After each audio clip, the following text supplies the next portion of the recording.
Hey, what's up guys, Will here for GSM Arena. There's no stopping Huawei, who despite their issues regarding Google apps and services, are still releasing new phones. We've just received the mid-range P40 Lite. It's the first we'll get to see from Huawei's 2020 lineup. So let's open up the box and check it out.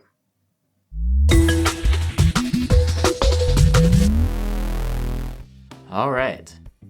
The first thing you see inside the box is the phone inside a plastic baggie. Let's get the stickers off. Just a note that this isn't a retail unit. The gradient finish is pretty. It reminds me of Easter eggs and springtime. The chrome sides are a nice touch too. Also in the box we have a package with a SIM tool and some space for paperwork, I guess. There's a bundled pair of 3.5mm earbuds. We have a 40-watt Huawei supercharger in the box, so charging speed should be pretty fast. And finally, there's a USB-C cable.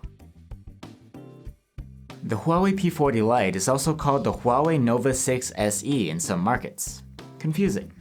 But anyway, now that we have the phone in our hands, let's go over its key features. First, the design. Like many other mid-range phones, the P40 Lite is made from plastic, and it feels like it too. Well, who decided that glass is better anyway? The Sakura pink finish features some pretty neat pastel colors, and the sides look convincingly like metal, even though they aren't.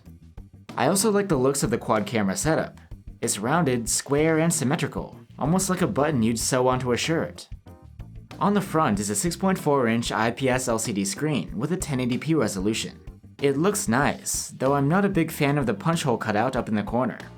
The cutout houses the 16-megapixel selfie camera, and even at first glance I can see some backlight bleed near the top of it.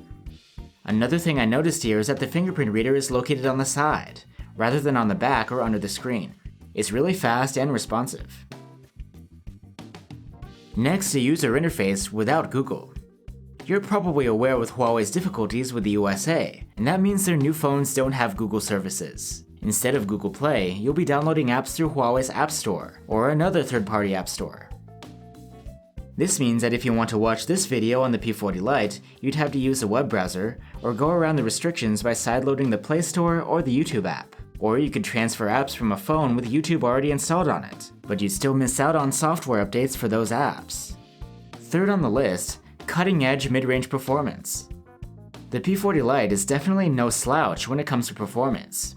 It's running on the new Kirin 810 chipset, which is built on a 7nm process. Compare this to the previous Kirin 710, which was on 12nm. Plus, Huawei phones have GPU Turbo, basically software-driven optimization of resources for gaming. I'm expecting the performance here to take the crown as far as mid-rangers go. We'll have to see how power efficient it is, but battery life should be quite good, thanks to the P40 Lite's large 4200 mAh battery. And let's not forget about the super fast charging. Finally, we have the quad camera setup. The P40 Lite has a 48-megapixel quad Bayer main camera, an 8-megapixel ultra-wide cam, a 2-megapixel dedicated macro cam, and a depth sensor. I wish that this setup included a telephoto cam, but you can't have it all at this price, and these cameras will still give you some measure of versatility. So there you have it guys, the P40 Lite is going for around €300 right now. I think it looks nice design-wise, and the gaming performance should be great. If we're getting this kind of quality from the Lite version, I wonder what's in store with the P40 and the P40 Pro. Let us know what you think down below, and I'll see you soon with our full review.